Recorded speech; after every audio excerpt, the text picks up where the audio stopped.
Welcome to క్షణం TV.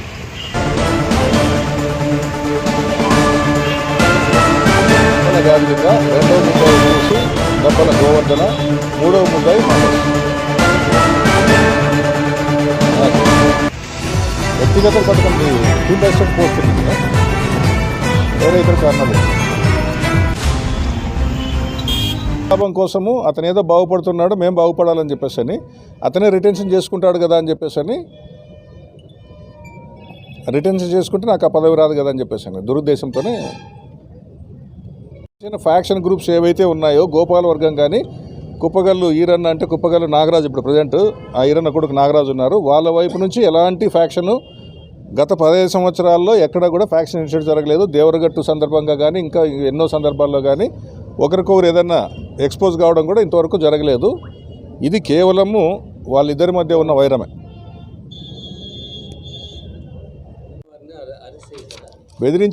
బెదిరించిన నేరానికి చట్ట ప్రకారము కొత్తగా వచ్చిన బిఎన్ఎస్ అయితేనేమి పాత సిఆర్పిసి అయితేనేమి ఏదైతే నేరము 7 సంవత్సరాల లోపు ఉంటుందో వాటన్నింటిలో నోటీసులు ఇవ్వడం మాత్రమే జరుగుతుంది. అది ప్రొసీజర్ అంతా కూడా చట్ట ప్రకారము జరుగుతుంది. అందుకనే మీకు చట్ట ప్రకారం దాన్ని అందరికీ కూడా ఇంకా వివిధ కోణాల్లో కూడా ఈ కేసుని పరిశీలించడం అనేది జరుగుతుంది.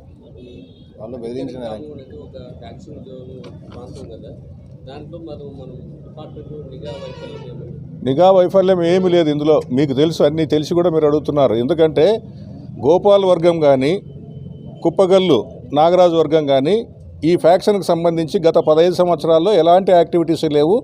అయినప్పటికీ కూడా ఆ గ్రామం పైన నిఘా వేసే ఉన్నాము. ఇది కేవలము వ్యక్తిగత కక్ష, ఒక ఏదో పదవి ఏదో వస్తుంది అని చెప్పేసి ఆ ముద్దాయిలకు సంబంధించిన అత్యాశ, దురాశ దుఃఖానికి చేయటం చెప్పేసి వ్యక్తిగత దురుద్దేశము, వ్యక్తిగత దురాశ ఉండడం వల్ల మాత్రమే జరిగిందని చెప్పేసి నేను దర్యాప్తులో ముద్దాయి ఫస్ట్ ముద్దాయ ఈ నెల 24వ తారీఖున ఉదయం సుమారు 11 గంటల సమయంలో అరికెర గ్రామానికి చెందిన బండారి ఈరన్నను గుర్తు తెలియని వ్యక్తులు హత్య చేయడం జరిగింది. ఆ విషయాన్ని తెలిసిన వెంటనే ఈ బండారి ఈరన్న గారి భార్య నాగలక్ష్మి గారి ఫిర్యాదు మేరకు కేసు నమోదు చేసుకొని అన్ని కోణాల్లో దర్యాప్తు సాగించడం జరిగింది. నాగలక్ష్మి గారి ఫిర్యాదు మేరకు దబ్బల గాదిలింగ మరియు మంగళ గోపి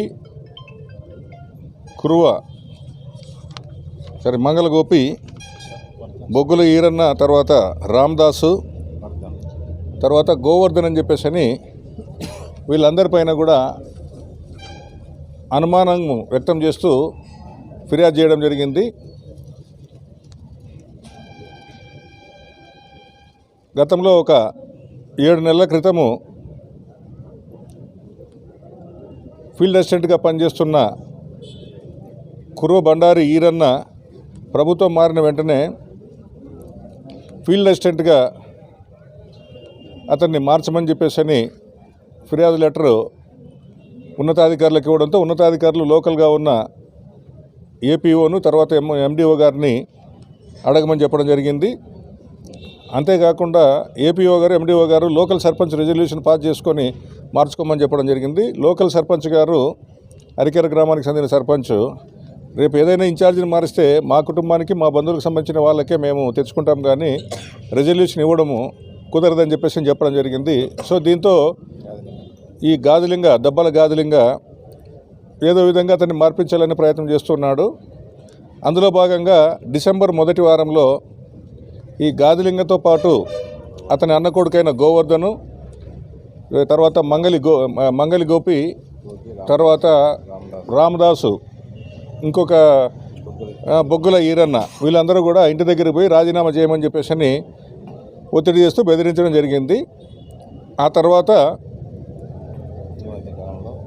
ఈ మధ్య కాలంలో ఎవరైతే బండారి ఈరన్న ఉన్నారో ఫీల్డ్ అసిస్టెంట్గా ఉన్న అతనికి సంబంధించిన మధ్యవర్తుల ద్వారా ఎంపీ గారి దగ్గరికి వెళ్ళి అతను రిటెన్షన్ కోసము అంటే అదేవిధంగా అతనే కంటిన్యూ కావడం కోసం ప్రయత్నం చేస్తున్నాడని చెప్పేసి అని తెలిసిన వెంటనే ఈ గాదిలింగ దెబ్బల గాదిలింగ తన అన్న కొడుకైన గోవర్ధన్ ఎవరైతే ఉన్నారో గోవర్ధను మరియు మహేష్ వాళ్ళ సహకారంతో ఒక 2-3 రోజులు అతని యొక్క యాక్టివిటీస్ అన్నీ కూడా గమనించి 24వ తేదీ ఉదయం అతను ఉపాధి హామీ పనుల కోసం ఆడ కొలతల కోసం పోతాడని చెప్పేసి ముందే అన్నీ నిర్ధారించుకొని ఈ దెబ్బల గాదిలింగ ఈ బొగ్గు రామన్న పొలం దగ్గర అది డౌన్లో ఉంటుంది, అక్కడ కాపు కాసుకొని ఉండగా ఈ ఉపాధి హామీ కొలతలకు పోతూ ఉన్న ఎవరైతే ఈరన్న ఉన్నారో ఈ కురువ ఈరన్న బండారి కురువ ఈరన్నను వెనకాల గోవర్ధను మరియు తర్వాత ఈ మహేష్ ఇద్దరు కూడా ఫాలో అవుతూ మోటార్ సైకిల్లో వెళ్ళడం జరిగింది.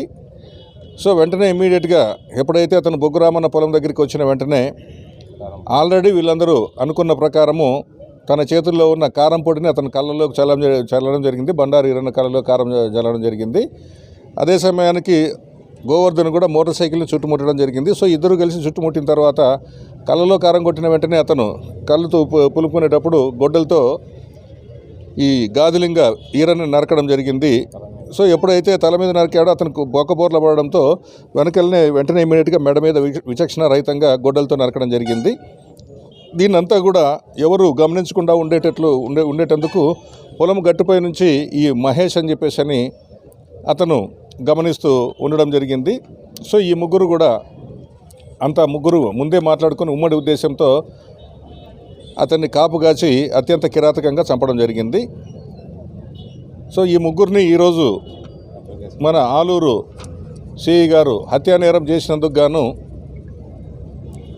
ఎవరైతే దెబ్బల గాదిలింగ, దెబ్బల గోవర్ధన మరియు కురుకుంద మహేష్ ఎవరైతే ఉన్నారో ఈ ముగ్గురిని కూడా అరెస్ట్ చేసి వారి వద్ద నుండి ఈ హత్య నేరం చేయడానికి ఉపయోగించిన గొడ్డల్ని, అంతేకాకుండా 3 మోటార్ సైకిల్, అందులో ఒకటి హోండా స్ప్లెండరు, ఒకటి హోండా షైను, తర్వాత ఒకటి ఈ యమహా, ఈ 3 వెహికల్స్ను, తర్వాత 2 సెల్ ఫోన్లను స్వాధీనం చేసుకోవడం జరిగింది.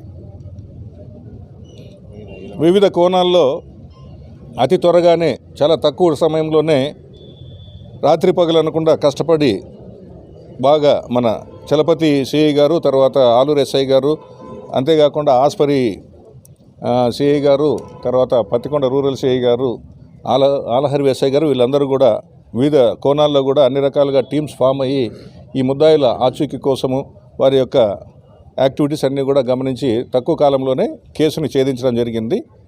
ఈ బెదిరించిన ముద్దాయిలకు కూడా వాళ్ళు ఏదైతే బెదిరించారో నేరానికి సంబంధించి వాళ్ళపైన కూడా దాని ప్రకారం యాజ్ ఇట్ ఈజ్గా నేర దర్యాప్తులో తీసుకొని వచ్చి వారిపైన ఛార్జ్షీట్ వేయడం కూడా జరుగుతుంది.